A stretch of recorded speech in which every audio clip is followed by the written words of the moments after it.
Bienvenue sur France 3, Kersirouergue. Nous sommes ici au camping de la Truffière à Saint-Cyr-la-Popie. Restrictions économiques obligent, les vacanciers ont misé sur les tentes, tous les chalets en bois. Nous reviendrons sur ce sujet à la fin de ce journal, mais tout de suite les faits marquants de l'actualité. Ils ont choisi de s'envoyer en l'air en plein cœur de l'Aubrac. Les membres de l'équipe de France de trampoline sont en préparation dans le Nord Aveyron et en démonstration dans le ciel de l'Aïole. Là, c'est exceptionnel de voir le ciel, on se sent encore plus libre. Et en plus de voir un paysage tel qu'ici à l'Aïole, c'est complètement dingue pour nous.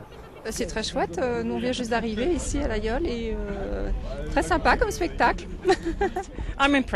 Je suis très impressionnée et les petits aussi. Ils montent vraiment haut. Quand ils sautent sur le trampoline, à côté il y a des tapis, donc ça me fait pas peur. Et tu bouges pas, d'accord? On fait à 3. Et 1, 2...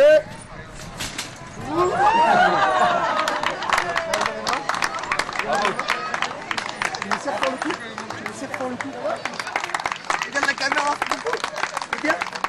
Il y a toujours une petite part de risque, hein. Il faut être concentré, justement c'est là où quand on pense que c'est trop facile, où il peut y avoir des problèmes. Donc, mais on a toujours cette petite montée d'adrénaline qui nous plaît. Le trampoline, sport acrobatique par excellence, n'en reste pas moins une discipline olympique. Très technique, tous ces champions sont avant tout gymnastes et largement titrés. Ici, l'objectif est donc de prendre l'air avant les prochaines compétitions. De pouvoir sauter en extérieur avec un beau temps comme ça, face au taureau de l'Aïole, devant des gens qui sont vraiment admiratifs de ce qu'on fait, qui n'ont pas l'habitude de voir ça. C'est vrai que ça nous fait vraiment chaud au cœur. Et c'est une récompense autre que des médailles, mais qui nous touche toujours autant. Après l'Aïole aujourd'hui, les trampolinistes seront demain à Sainte-Geneviève-sur-Argence pour partager une fois encore leur plaisir de s'envoler en toute légèreté. Avant le flot des touristes, nombreux sont les explorateurs qui ont cherché à percer le mystère de la rivière de Padirac. En 1962, l'ORTF y tourne même un reportage pour les coulisses de l'exploit. De l'autre côté de ce chaos, nous continuons encore pendant plusieurs centaines de mètres. Les yeux fatigués découvrent des formes étranges. On dirait ici une tête de lion. Et nous allons marcher ainsi pendant 7 jours, car il aura fallu séjourner 7 jours sous terre pour atteindre l'extrémité explorable de la grotte. 7 jours de froid et de peine. Au bout, il y a un siphon impénétrable. Il semble que cette fois, Padirac soit bien terminé.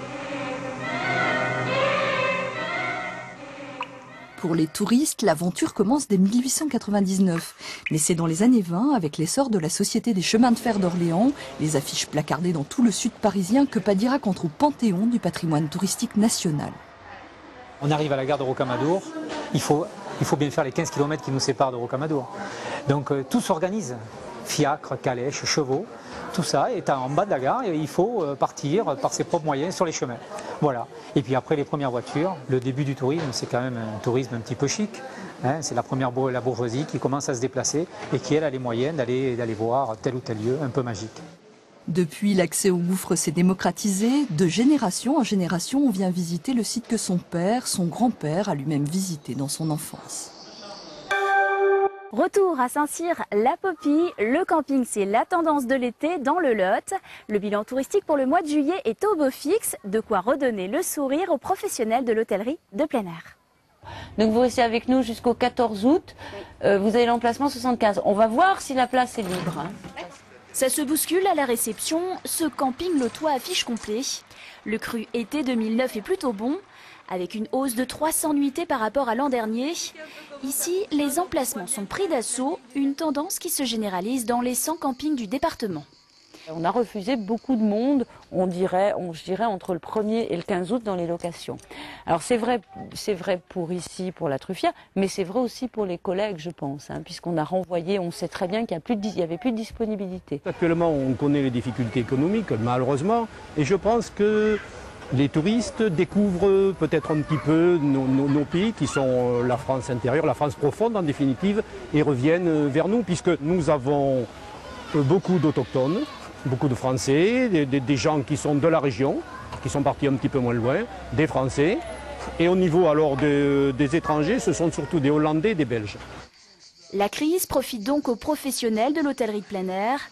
Petit bémol, les budgets sont plus restreints que l'an passé, mais pas de quoi gâcher les plaisirs des vacanciers, comme la famille Nicolas, habituée des lieux depuis 2002. La tenue camping nous a énormément plu, mais surtout l'accueil, cette ambiance familiale. Et du coup, maintenant, on a des amis que l'on retrouve chaque année, qui viennent du quatre coins de la France, de Normandie, du Nord. Et c'est l'occasion de se retrouver chaque année tous ensemble ici.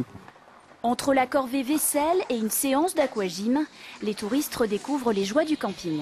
On avait décidé donc cette année de se retrouver entre cousins et cousines, donc on est une vingtaine à venir et le camping nous semblait l'endroit idéal parce que c'était convivial, on voulait du soleil, on voulait que les enfants soient dehors, on voulait manger dehors, déjeuner dehors, enfin on voulait vivre dehors et puis le camping c'est vraiment super.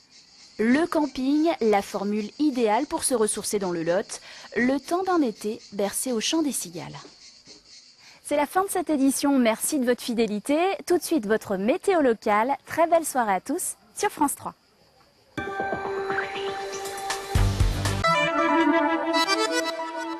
Bonsoir à tous. Il faudra profiter de la douceur du petit matin demain car les températures vont rapidement s'élever.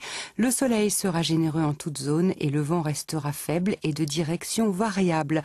Au petit jour, Météo France prévoit 14 degrés à Millau, Rodez et Villefranche de Rouergue, 15 degrés à Gourdon, Cahors et Figeac.